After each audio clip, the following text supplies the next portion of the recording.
Muito bem. Nós estamos na nossa jornada bíblica, livro por livro da Bíblia, e hoje o livro é o livro de Naum. Um livro muito interessante, que fala de algo que a gente pode definir como um paradoxo em alguns momentos, ou uma antinomia, uma aparente contradição, porque fala de dois assuntos importantes, que é o fato de que Deus é misericordioso e paciente, mas Deus também é justo. Deus se ira com aquilo que está errado. As duas coisas estão presentes nesse livro. Eu não sei se você ouviu uma história que eu achei bem engraçada. Aconteceu nos Estados Unidos, uma professora de pré-escola, jardinzinho, não sei como é que chama, eles ficam mudando os nomes dessas formações, eu já estou meio perdido nisso. Como é que chama agora? Quando a criança começa a ir lá nos primeiros anos, como é que chama aquilo lá? Era jardim da infância, agora o que é? Jardim ainda? Bom, e essa professora lá, era um dia muito frio, de neve, e as crianças brincaram, sem sapatos, tal. E quando terminou, chegou a hora de ir embora, esse menino lutando para calçar a bota dele, lutando, não conseguia, pediu: tia, pode me ajudar? A professora foi até lá ajudá-lo. E ela entendeu que ele estava com dificuldade. Embora o menino empurrasse o pé, ela puxasse a bota, não entrava de jeito nenhum. Depois de suar um bocado, conseguiu colocar a bota no menino. Quando colocou, o menino falou: mas tia, a bota está trocada, a bota está no pé errado. Ela olhou e realmente estava. A bota direita estava no pé esquerdo, a bota esquerda estava no pé direito. Toca tirar a bota, mais uma luta para arrancar a bota do pé daquela criança, mas conseguiu tirar. Aí começou a luta de novo, terceira vez agora, colocando a bota de volta no pé da criança, e com luta, empurra, puxa, conseguiu colocar as botas nos pés do menino, e quando ela terminou de pôr, o menino disse assim: tia, essa bota não é minha. Ela falou, ela mordeu a língua para não dizer alguma coisa para o menino, e falou: mas não é sua bota? Não é minha bota. Toca tirar a bota e vai tirando a bota. Quando ela terminou de tirar a bota, ela falou: então, essa bota é do meu irmão, a minha mãe mandou eu vir para a escola com ela hoje. Toca pôr a bota de novo, esforço, puxa, empurra, já não sabia mais o que dizer, colocou a bota de volta no menino. Ela falou assim: tá bom, agora você está pronto, vai para casa, cadê a sua luva? Falou: ah, então, eu enfiei dentro da bota, está lá na pontinha da bota. Tem que ter paciência, né? Não é verdade? A criança tem que ter paciência, não é? Não é? O adulto também tem que ter paciência. E todos nós nos identificamos com isso porque a gente sabe do seguinte, que a paciência tem limite, não é? A paciência tem limite. E uma pergunta que surge sempre do ponto de vista teológico é: e esse Deus ilimitado, a paciência dele tem limite? Não parece uma contradição de termos? Como pode Deus ser ilimitado e a paciência dele ter limite? Tem? Não tem? Uma coisa muito importante que nós devemos ter em mente, queridos, é que quando afirmamos que Deus é bom, ou que Deus é misericordioso, melhor dizendo, Deus é misericordioso porque Ele é bom. Ou seja, a misericórdia de Deus flui da sua bondade, do atributo divino, dessa qualidade divina de ser bom. E porque é bom, dessa bondade flui, desemboca misericórdia. Mas nós não podemos esquecer que bondade implica em justiça. Deus não pode ser bom se Deus não for justo. E é aqui que às vezes nós temos dificuldade de lidar com as coisas. Nós queremos aceitar Deus que é bonzinho, que é longânimo, que é misericordioso, mas nos esquecemos que Deus, para ser tudo isso, para ser misericordioso, para ser bom, Ele também tem que ser justo. Há um texto interessante no livro de Provérbios, capítulo 29 de Provérbios, fazendo a introdução.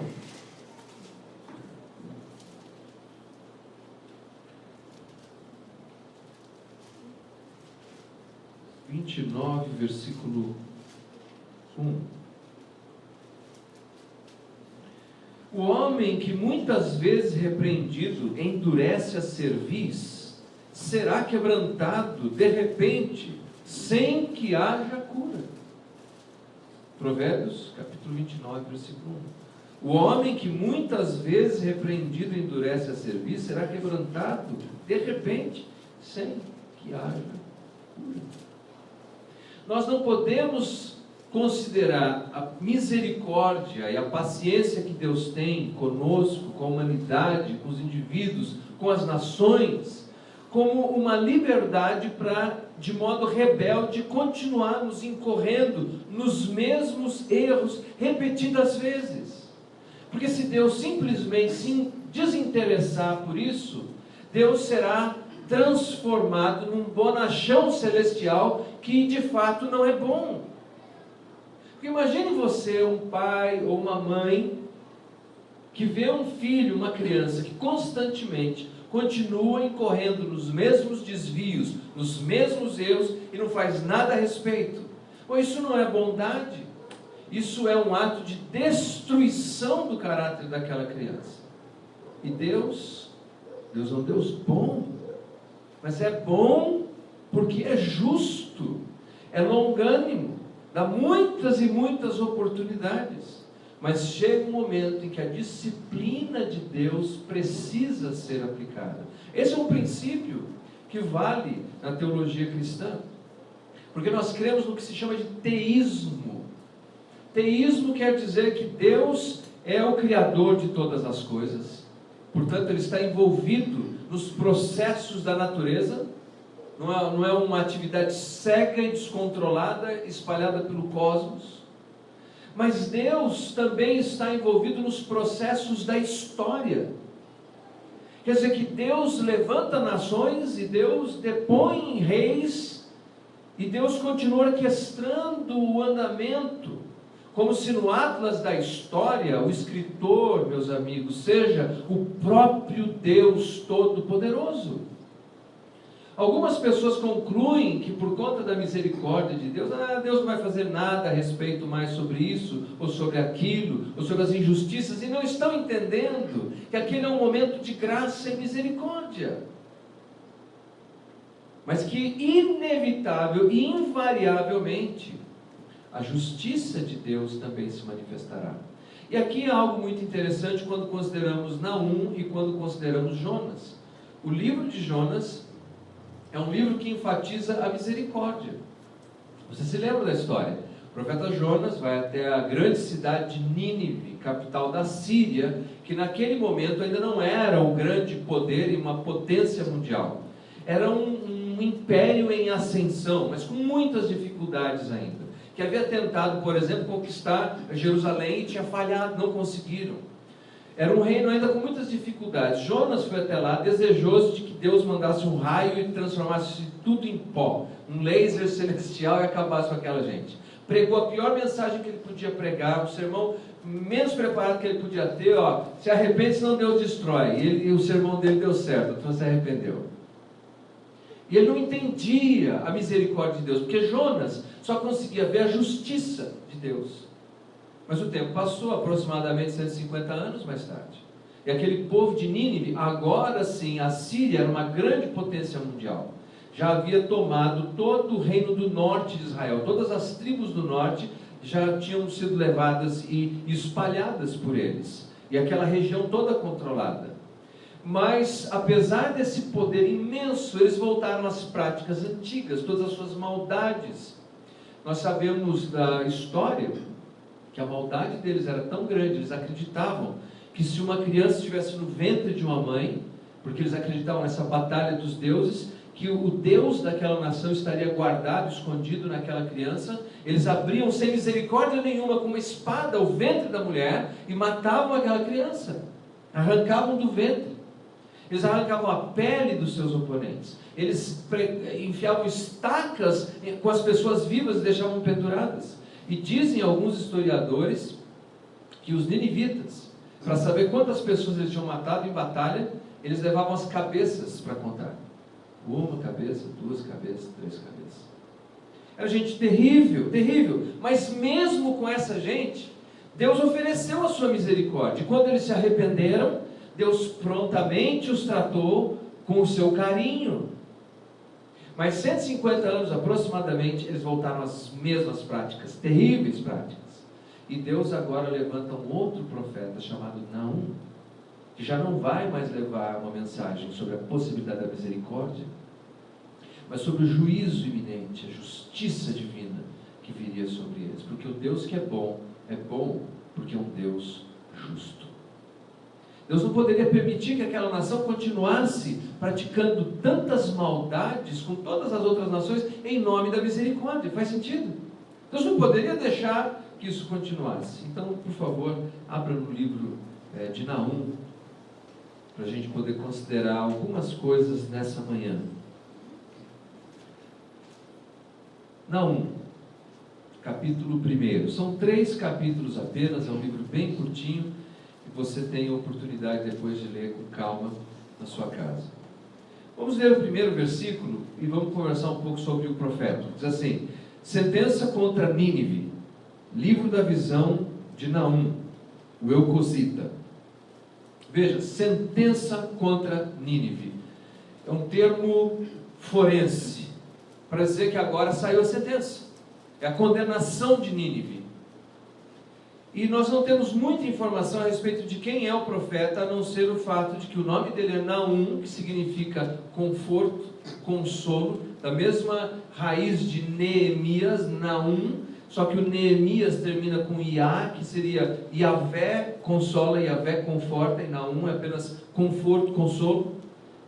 Depois a gente vai ver por que o nome dele é conforto e consolo, se ele traz uma mensagem tão pesada, tão severa.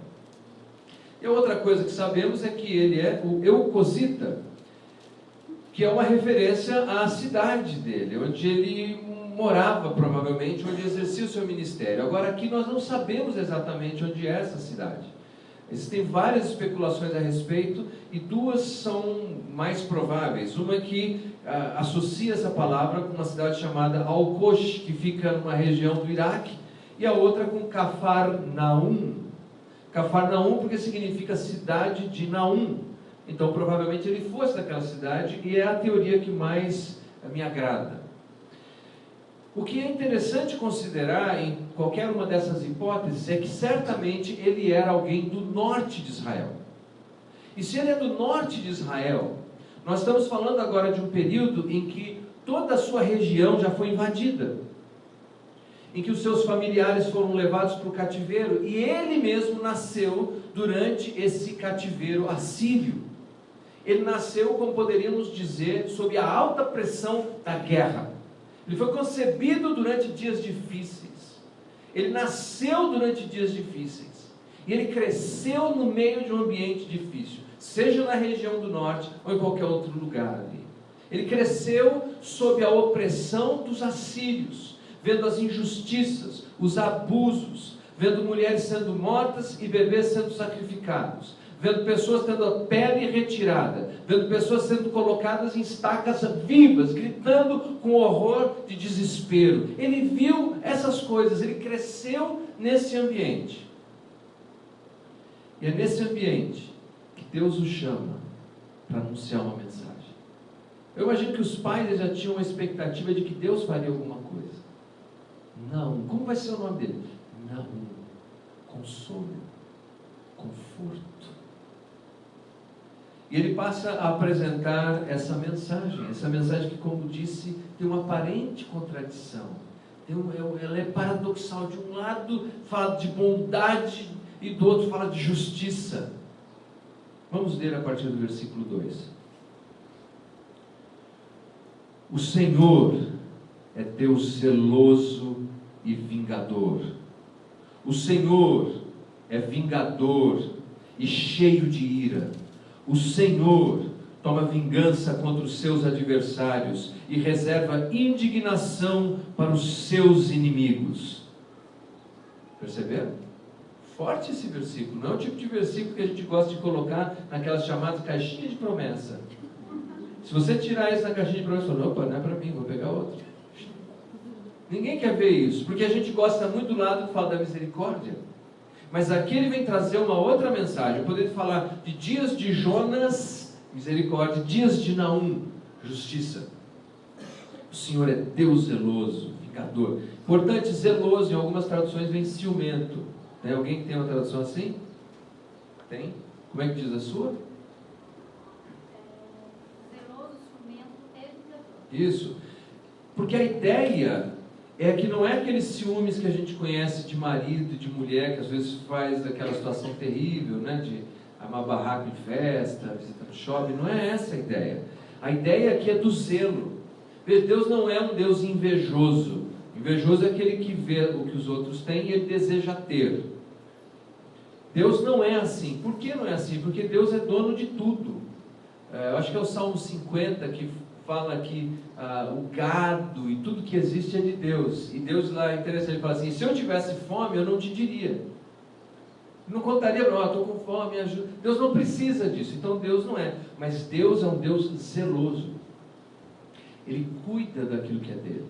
Ele cuida daqueles que são deles. E quando alguém abusa daquilo que é dele, ou daqueles que são deles, Deus então virá com a sua justiça sobre eles, porque Ele é um Deus zeloso. Outra coisa importante, o texto diz aqui que o Senhor é vingador.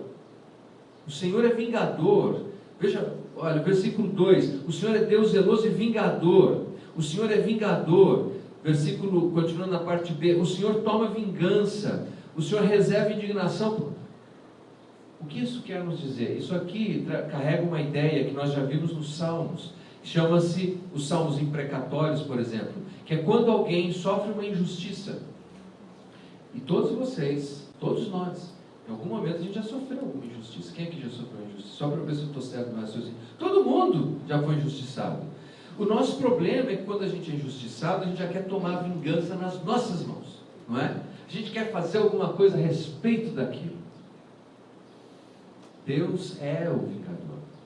A ideia do salmo imprecatório e do texto imprecatório é que você deve entregar a Deus aquele que pratica a injustiça, porque Deus fará vingança a esse respeito, não você, não eu.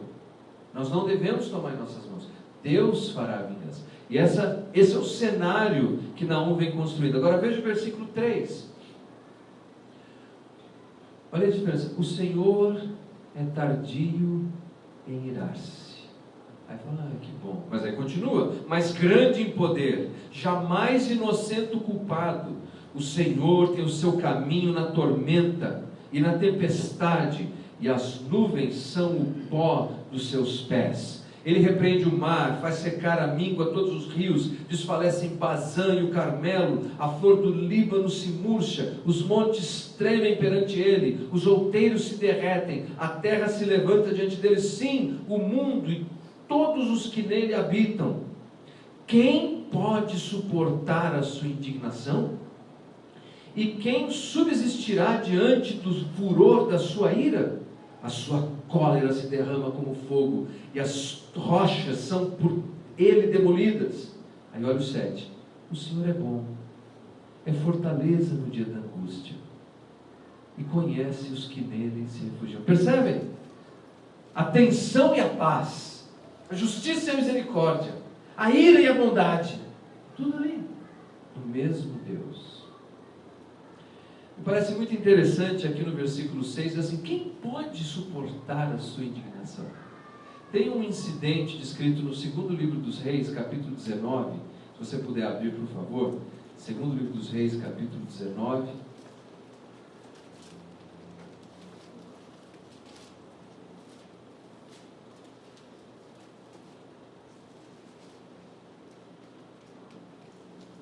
Versículo 35.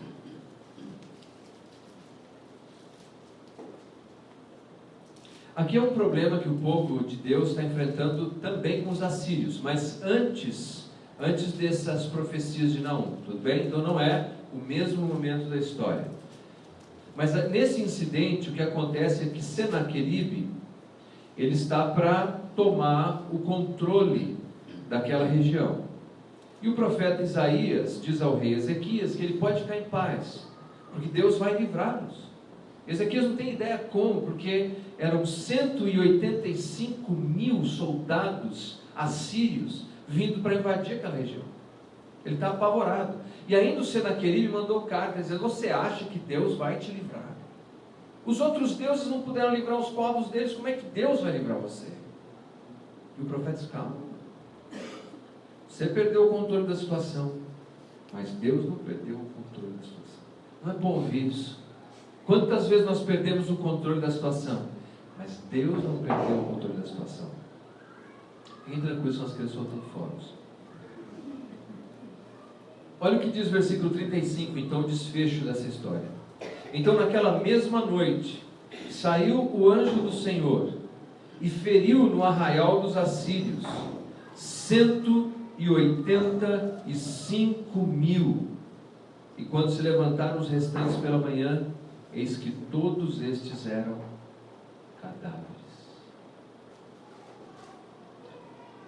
Um ser celestial, um anjo do Senhor, ou o anjo do Senhor, não dá tempo da gente discutir isso agora, foi até lá onde estavam os 185.000 e mais um pouco de soldados e combatentes. E foi até lá e acabou com todos eles uma única noite.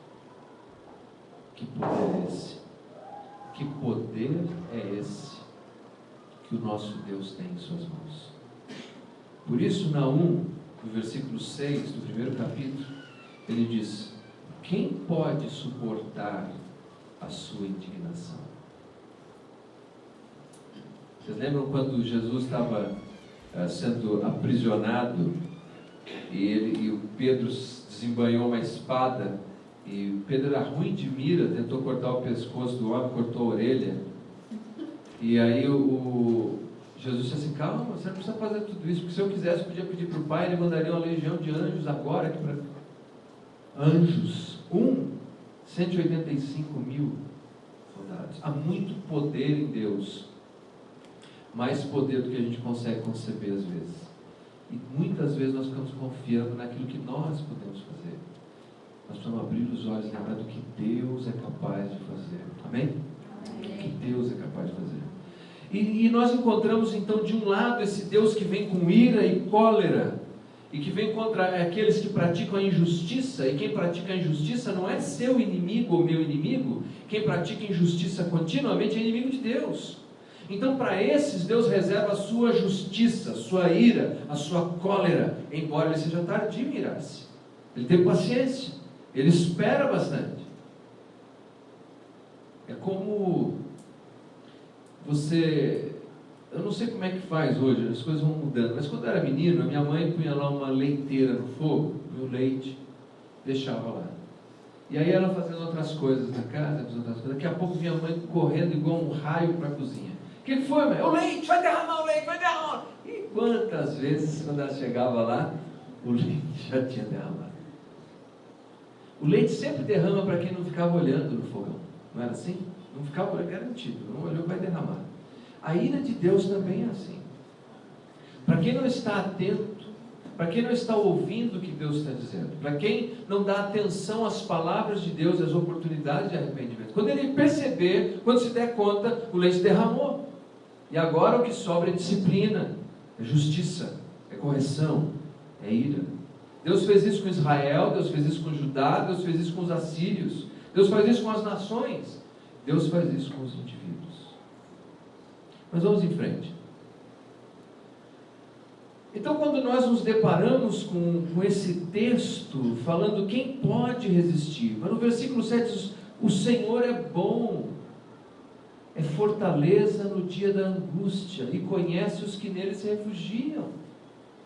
Você pode se aproximar de Deus, se ficar vivendo repetidas vezes em erro e injustiça, e receber disciplina, correção e a cólera divina. Ou você pode correr para Deus e ter em Deus um bom refúgio e proteção no dia da angústia.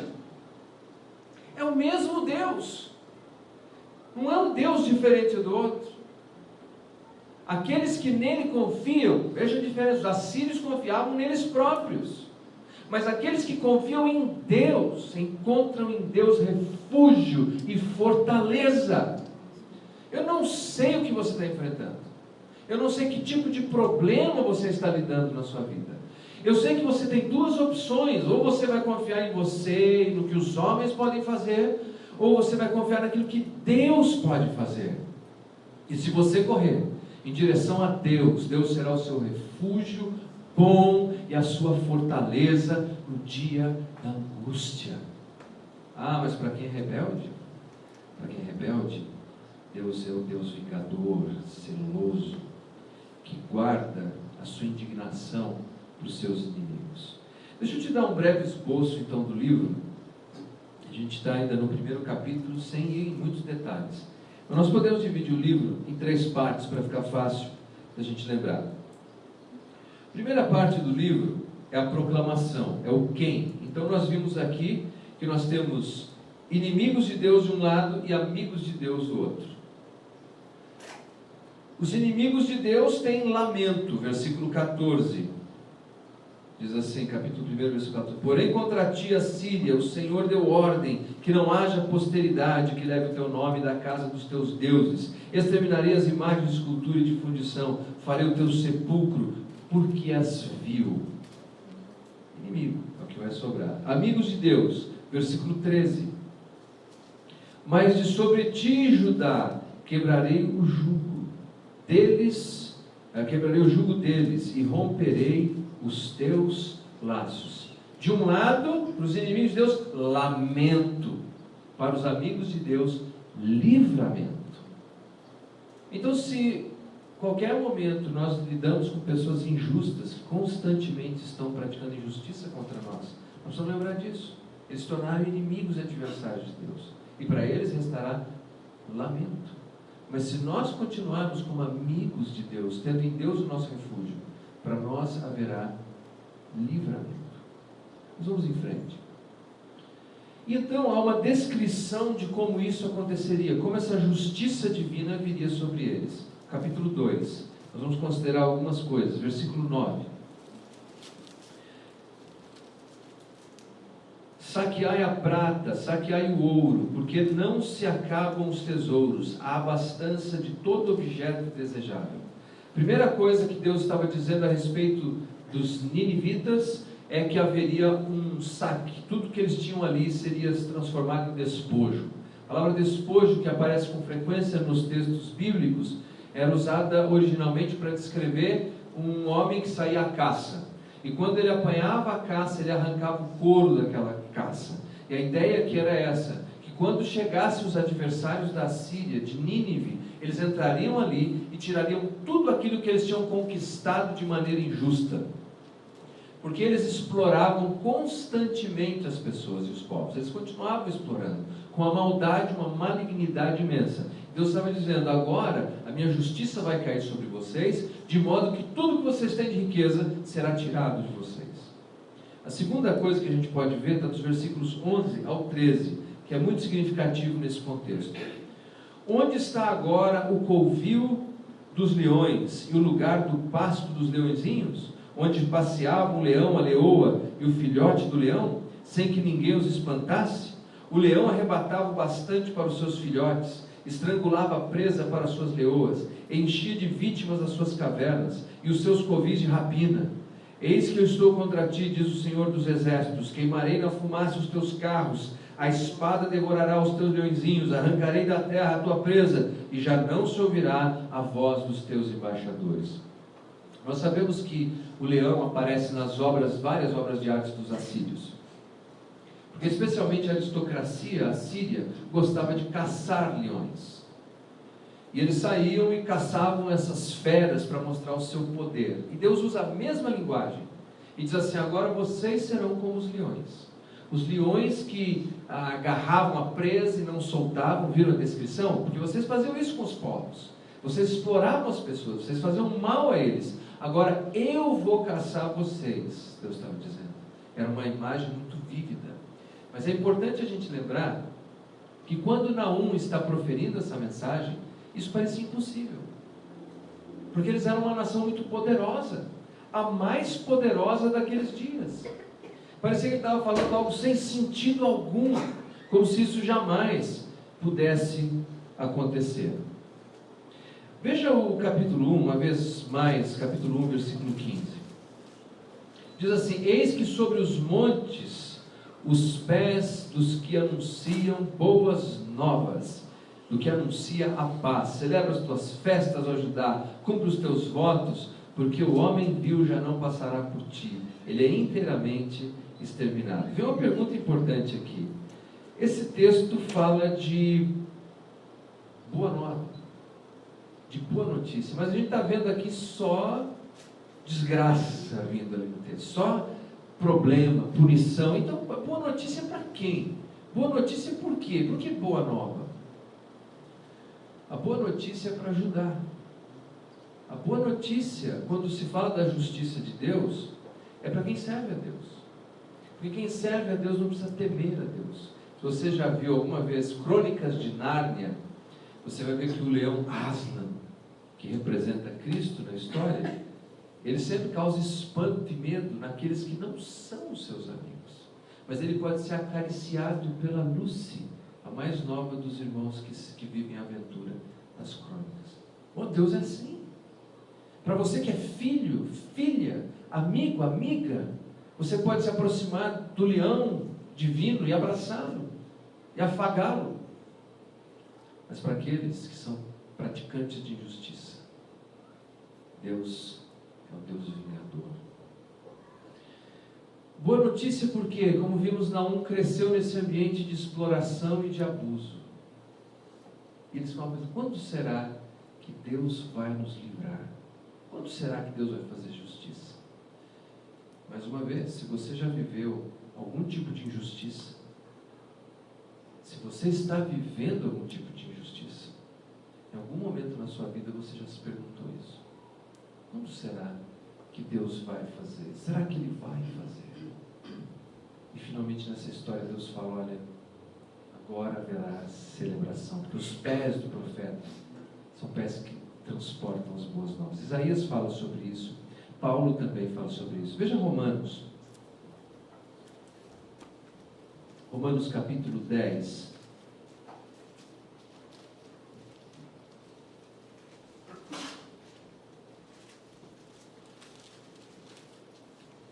Acho que é o versículo 15. Se alguém puder ler para mim, por favor. Romanos 10, 15. E como pregarão se não forem enviados?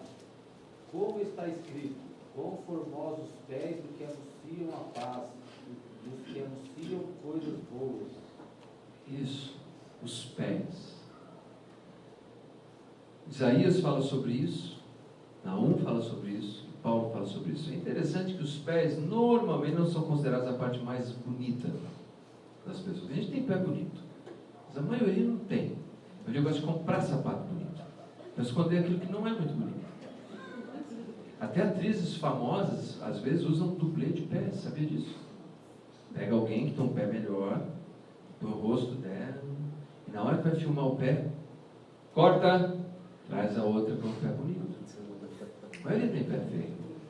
Quando eu era criança, meu pai dizia assim, Leandro, meu filho, você é como um pavão. Você é bonito, mas seu pé é muito feio. Você casou comigo. Mas quando é que os pés se tornam bonitos nessa figura de linguagem? Quando é portador de boa notícia.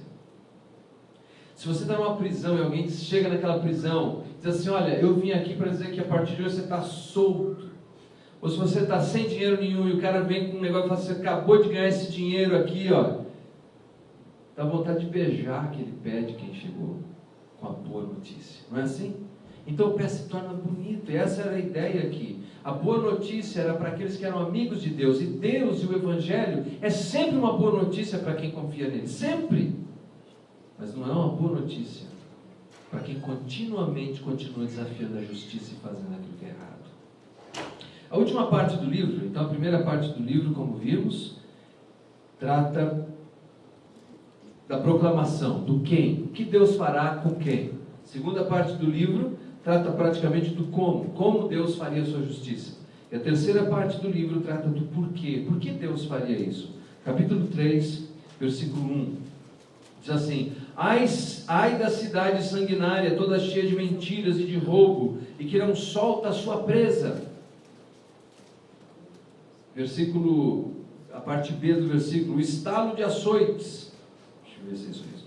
Eis estalos, versículo 2, eis estalo de açoites, e o estrondo de rodas, e o galope de cavalos e carros que vão saltando, os cavaleiros que esporeiam, a espada flamejante, o relampejar da lança, e multidão de traspassados, massa de cadáveres, mortos sem fim, tropeça gente sobre os mortos. E aqui Deus passa a explicar o porquê.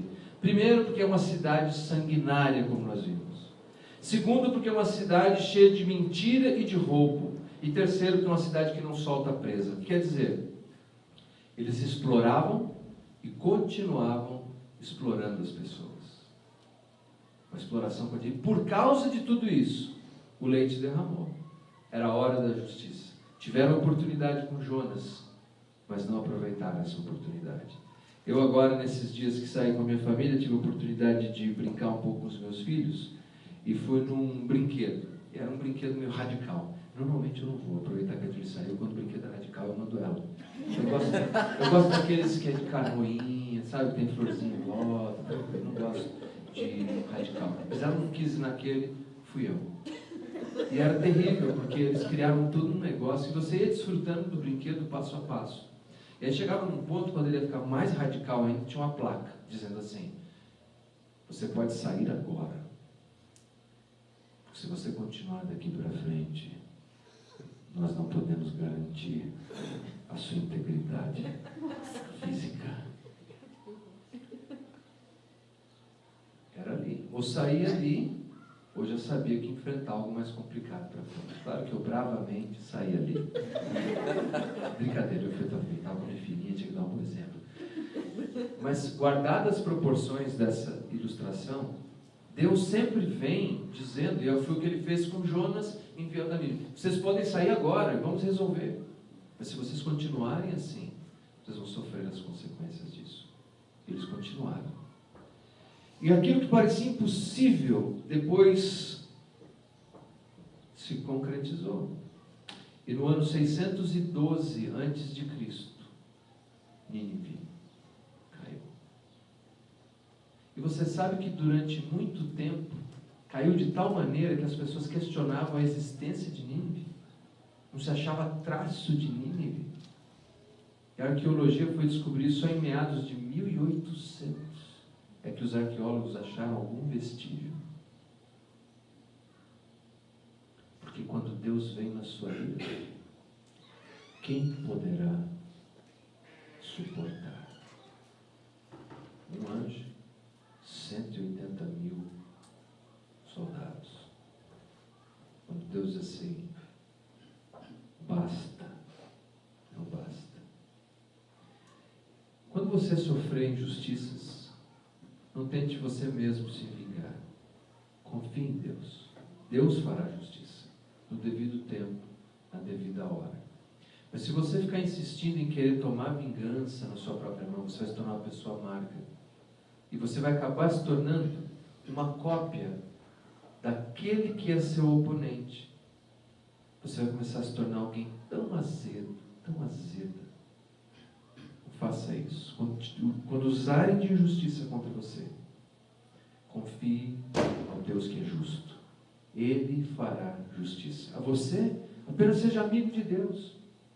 Você e eu, apenas enxerguemos em Deus nosso bom refúgio e a nossa fortaleza. Eu gostaria de concluir dizendo que em Jesus nós vemos o cumprimento perfeito desse equilíbrio da justiça e da misericórdia. Porque ali na cruz do Calvário, quando Jesus disse: está consumado, a justiça de Deus foi totalmente derramada sobre os pecadores. Mas a misericórdia de Deus também alcançou a todos os que creem. Meus queridos, nessa manhã, a mensagem de Naum, que é uma mensagem pesada, dura, pode ser uma boa notícia para todos nós. Tudo depende de como é que nós corremos em direção a Deus. Como amigos ou como adversários? Se é como amigo, para você, hoje, em Deus, há bom refúgio. Vamos orar. Obrigado, Senhor, por esta manhã, obrigado pela sua palavra, pelo ministério do profeta Naum. E obrigado, Senhor, por cada irmão e irmã que aqui se encontram. Muitos de nós, Senhor, já foram injustiçados, Outros estão vivendo agora, Senhor, algum tipo de injustiça. E Pai, eu quero pedir que a Tua graça nos ajude a sermos Teus filhos e amigos e corremos para os Teus braços em busca de conforto e de consolo, sabendo que em Ti nós encontramos bom refúgio e fortaleza. E Pai, aqueles que nos ofendem, aqueles que nos perseguem, aqueles que se levantam contra nós ou contra a Sua causa, aqueles que exploram a viúva, a criança, aqueles, Senhor, que são corruptos continuamente, nós entregamos cada um deles nas Suas mãos, sabendo que no devido tempo, o Senhor, que é bom e justo, fará fazer valer a Sua vontade. Nós confiamos em Ti nessa manhã e agradecemos. Amém. Vamos ficar em pé? Essa mensagem foi quente, né? Até quente aqui dentro. Obrigado pela sua presença aqui, que vocês tenham uma ótima semana em nome de Jesus. E lembre-se, se quiser participar do congresso, ainda tem vaga. Se a sua questão for finanças, a gente dá um jeito para você poder participar. Que o amor de Deus Pai, o Todo-Poderoso, a graça infinita do Senhor Jesus Cristo, a consolação e o encorajamento do Espírito Santo de Deus esteja sobre a sua vida, não somente hoje, mas para todo sempre. Quem crê, diga amém. Amém. Deus abençoe, gente. Muito obrigado.